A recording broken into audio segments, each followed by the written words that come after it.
Эфирда яңалыклар вакыты, студияда Лейсан Галиева, исәнмесез. Бүгенге чыгарылышның төп темалары. Балачак сак астында Әлмәттә җәмәгать тәрбиячеләре ярышты. Они перед собой ставят, чтобы ребенка увлечь, найти себя.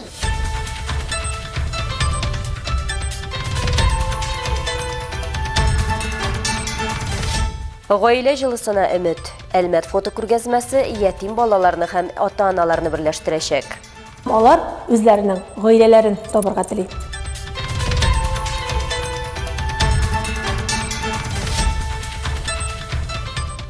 Риза Казый нәсихәте. Татнефть бөек мәгърифәтче мирасы белән таныштыруын дәвам итә. Бу китапта кыз балаларны, булачак ир-атларны ничек тәрбияләргә дигән сорауларга җавап табып була.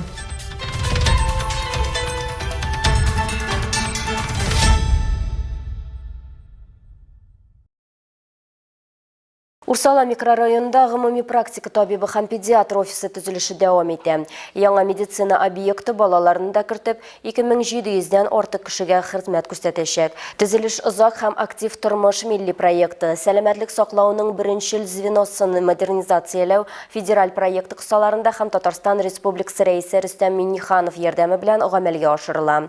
Бүген төзелеш эшләренең төп этаплары инде төгәлләнде, дип дәвам итә район башлыгы матбугат хезмәте. Хәзерге вакытта эшчеләр электр шелтәрләрен салуга һәм түбә ябу эшләренә керешкән. Төзелешне тәмамлау агымдагы елның 3нче кварталы ахырына планлаштырылган.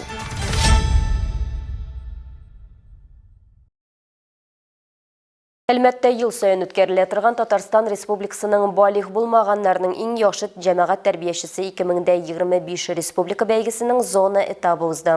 Аның максаты балигъ булмаганнарның хокук бузуларын кисәтү, гаилә һәм балаларны яклау буенча закон нормаларын гамәлгә ашыру өлкәсендә социаль сәясәтне камилләштерү.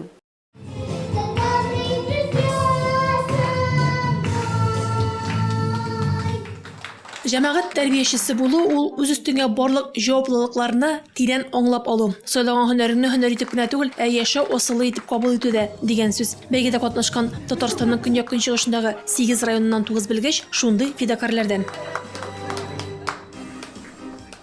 В составе общественных воспитателей, начиная от рядового учителя, заканчивая ветераном или боевых действий, или это органов внутренних дел, тренеры, просто люди, работающие в трудовых коллективах. И основная задача они перед собой ставят, чтобы ребенка увлечь, найти себя. Бәйге икелештән тордан беренчесе үз-үзеңне тәкъдир итү, аның барышында конкурсантлар үз хезмәтләре, иҗтимагый тәрбиячеләр институты үзләренең тәрбияләнүчеләренә, хезмәттәшләренә, гаиләсенә мөнәсәбәтләрен ачып салды. Икенче өлешендә исә реабилитациялау процессының төп этабы булган шәхси авторлык программасын яклады. Гади итеп әйткәндә, авыр тормыш хәлендә калган яшүсмерләр белән эш тәҗрибәсен уртаклашты. Эксперт комиссиясе чыгышларына тәкъдим ителгән презентация материалының эштәлеген һәм сыйфатын, тулылыгын, җәмәгать тәрбиячесе эшен оештырудагы форма һәм методларның төрлелеген, җәмәгать тәрбиячесе үткәрә торган эшнең сыйфат һәм сон күрсәткечләрен, педагогик осталыкның, фикерләү тапкырлыгын һәм оригиналлыгын үз критерийлар буенча бәяләде. Нәтиҗәдә Әлмәттән Лилия Вәлиуллина, Азнакайдан Әлфис Мурзин һәм Мөслим районыннан Нәҗимә Рашүпкина җиңүче дип танылды.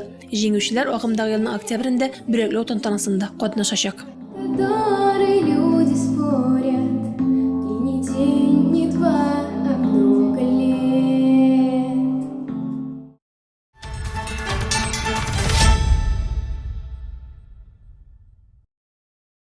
Бу җәйдә дә Әлмәттә 14 яшьтән 18 яшькә кадәрге балигъ булмаганнар өчен вакытлыча эшкә урнашу мөмкинлеге булачак. Шәһәр предприятиеләре һәм оешмалары, шулай ук яшьләр, яшүсмерләр клублары һәм мәктәпләр балаларга территорияләрне яшелләндерү һәм төзекләндерү белән шөгыльләнергә җай бирәчәк.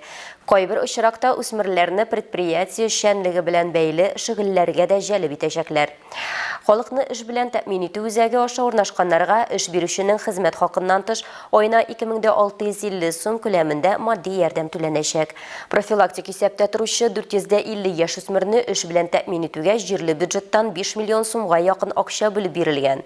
Иртәгә 30 майда, иртәнге 9-да Герцен урамы 86А адресы буенча урнашкан халыкны эш белән тәэмин итү үзәгендә мәктәп укучылары өчен вакансияләр ярминкәсе узачак.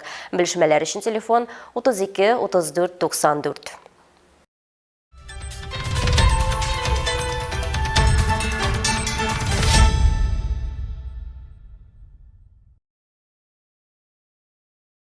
Әлмәттә гаиләләрне берләштерүне максат иткән күргәзмә ачылды. Библионефть территориясендә урнашкан фотокүргәзмә Татарстанда тәрбияләнүче ятим балаларның әти-әниле булу теләген ассызыклый. Сүз Рәдифә Нугмановага. Әлеге фото күргәзмәдә рәсемнәрен урнаштырган егетләр һәм кызлар республикабызның балалар йорты һәм махсус учреждениеләрендә тәрбияләнүче Татарстаныбызның бер өлеше һәм алар үзләренең гаиләләрен табырга тели. Әлмәт балалар йортындагына да бүген ата-ана назына тонсыклаган 40-тан артык бала яши. Татарстанда аларның саны 400-дән артык. Һәркемнең үз язмышы, ләкин һәрбере бәхеткә лаек. Андый бәхетне балаларга Аллалар бирергә сәләтле ди. Әлмәттәге тәрбиягә бала алучы гаиләләр җәмгыяте җитәкчесе Гүзәл Минзиярова. Ире белән икесенең 3 уртак бәхетенә алар тагын 3 кызны куша. Шулай итеп, күп балалы булып яшәүләренә инде 4 ел булган. Быть приемным родителем несложно. Тәрбиягә бала алу авыр түгел, шул вакытта җиңел дә түгел. Үзең табып үстергән баланы да тәрбияләү һәр вакытта да шомагына бармый бит. Төрле вакытлар була. Шуңа күрә мин бала каны синеке булу булмауның аермасын күрмим. Твои родные дети кровные, они тоже зихерят, они тоже тебя радуют, они также тебя любят. Ну, как бы нету разницы. Вообще нету разницы в приемном родительстве или кровного родительства. Мондый проектлар безгә гаиләне гаилә итәргә мөмкинлек бирә ди опека җитәкчесе Маргарита Шәмсуллина. Бер яктан назга сусаган бала, икенче яктан кем өчен дә булса яшәргә теләге булган әти-әни. Цель этого проекта, чтобы наши дети, дети-сироты, дети, оставшиеся без попечения родителей, то есть те детки, которые оказались в трудной жизненной ситуации, смогли приобрести вновь любящих родителей, чтобы они могли приобрести вновь родную семью. Вот именно с этой целью организована данная фотовыставка. Күргәзмә Библионефть җирлегендә 20 июньгә кадәр булачак. Фотокүргәзмәне карарга теләүчеләр теркәлгән QR-код аша кереп махсус база белән таныша алачак. Моннан тыш әти һәм әни булу теләген тормышка ашырырга опека хезмәткәрләре дә үз әзерлеге турында хәбәр итә. Рәдифә Нугманова, Рафаэль Сафин, яңалыклар вакыты, Луч, Әлмәт телекомпаниясе.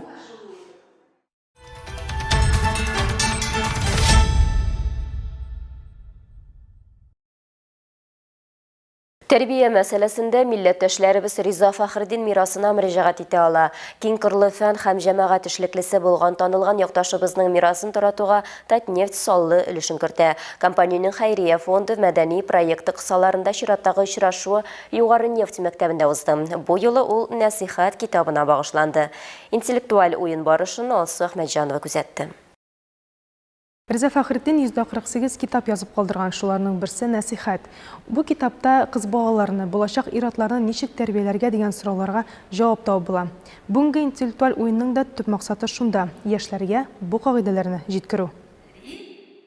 Гаиләдә ир башлык, хатын-кыз йорт хуҗасы, ата-ана. Фәхреддин хезмәтләренең асылында бу ярылып ята торган канун. Моннан тыш галим һөнәрчелек, ватан, милләт аралашу, җәмгыять темаларында сыйдыра. Нәсихәт китабы балалар, кызлар һәм өлкәннәр өчен дигән 3 өлештән тора. Белемгә юл интеллектуаль уенында студентлар әлеге китап белән тирәнтен таныштылар.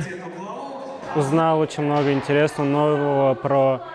Мин бүген Риза Фәхреддин иҗаты турында бик күп яңа фактлар белдем. Мондый интеллектуаль уеннар үткәрү безгә бик кирәк. Халыкның мәдәнияте турында сөйләү дә кирәк. Что нужны, чтобы также рассказывать о культурах Татарстана.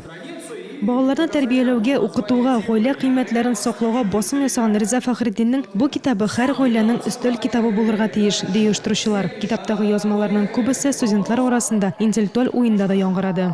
Замечательно, это вообще замечательно. Мне больше всего запомнилось изречение Ризы Фәхреддина. Оно про сон. К сожалению, дословно его рассказать не могу, но оно заключается в том, чтобы была дисциплина сна, потому что это важно для работы мозга. Много интересных фактов, которые я не знала, я для себя тоже подметила. Хотелось бы почаще видеть такие мероприятия в нашем университете. Катнашучылар билгеләп үткәнчә, китапта язылган барлык юллар укучы өчен уңайлы телдә язылган һәм ул хәзерге заман өчен актуаль. Шуңа күрә Риза Фәхреддиннең бу китабы викторинада катнашучыларның күбесендә кызыксыну уятты. Интеллектуаль уен нәтиҗәләре буенча барлык катнашучыларга истәлекле бүләкләр һәм сертификатлар тапшырылды. Алсу Әхмәтҗанова, яңалыклар вакыты, Луч, Әлмәт телекомпаниясе.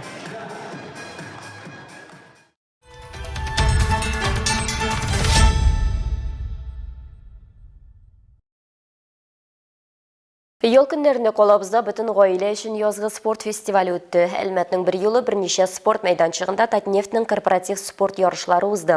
Спорт сүйішілер білән біздің чыру түркіміде оралашып қойды.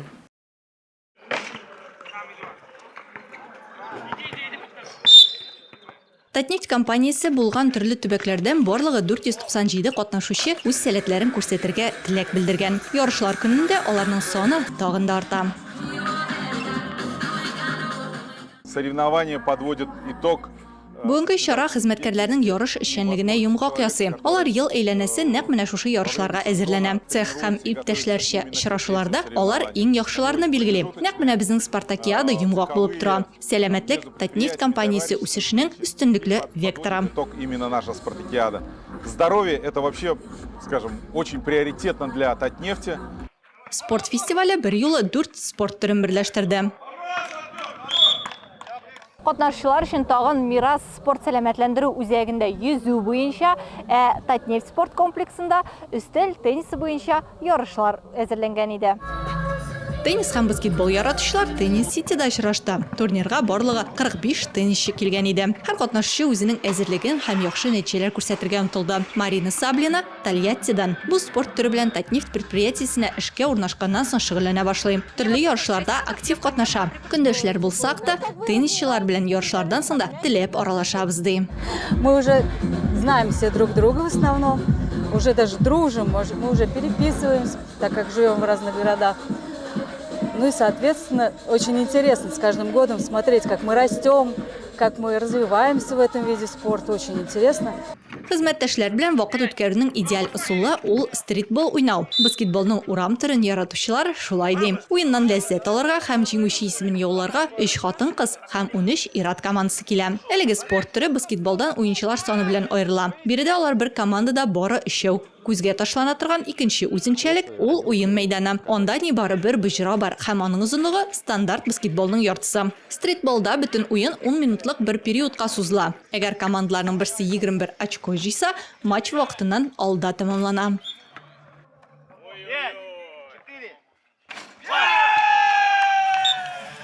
Спорт көнен оештыручылар ынтылмаслык итеп әзерләргә тырыша.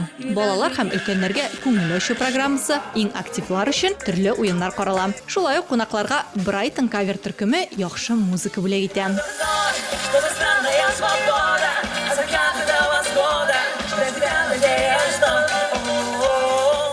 Очрашуның иң көтелгән мизгеле нәтиҗәләр ясау. Җиңүчеләр һәм призерларга лаеклы бүләкләр тапшырылды.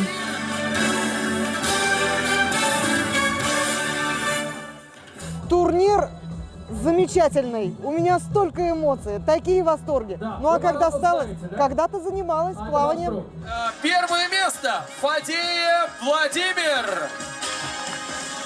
Олсун Нуриева, Рафаэль Сафин, яңалыклар вакыты, Лучи Әлмәт телекомпаниясе.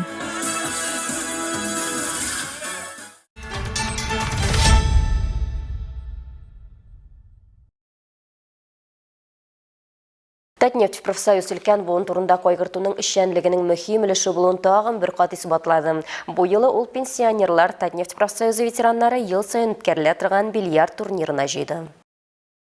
Спасибо вам за мирные раскаты, весенние грез над нашей головой. Спасибо, генералы и солдаты, за наш победный под Берлином бой. Вечная память, вечная слава павшим героям на фронтах Великой Отечественной войны. Спасибо. 1996 елдан бирле үткәрелә торган ярышлар быел Бөек Ватан сугышында җиңүнең 80 еллыгына багышланган. Бүтән көньяк көнчыгыштан җыелган 40тан артык кеше кулына кий тотып тупларны төгәл Лузага җибәрә. Бильярд спортының үз кием этикеты бар. Чалбар, ак күлмәк һәм жилет. Әлеге ярышларда кием формасына аерым игътибар бирелмәсә дә, дресс-код буенча киенеп килүчеләр әз түгел.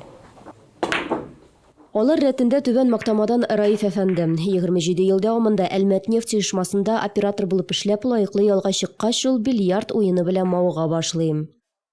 Яшакны стөл булганда уйнаштыргалар, санаторийларда, ниләрдә. Основной менә постоянно уйнау инде пенсияга чыккач. Безнең үзебезнең ни бар, зал бар. Безгә Тахауддинов Шафагат абзый не берде, Красный уголок өзінің зданиесінен. Мы постоянно шунда юрибыз. Вот нагай китапар бесплатно. Ну и за первое место награждается Габрахимов Райхан. Ура! Серьезный турнир, очень серьезный. 6 сәгатьтән артык узган ярышларның нәтиҗәсендә Крез сервис идарәсеннән Валентин Седунов 3нче урынга лаек була. 2нче урынны Азнакай профсоюз оешмасыннан Равил Бәхтиозин яулап китә. Ә лаеклы 1нче урынны ТМС групп ветераны Райхан Габдрахимов ала.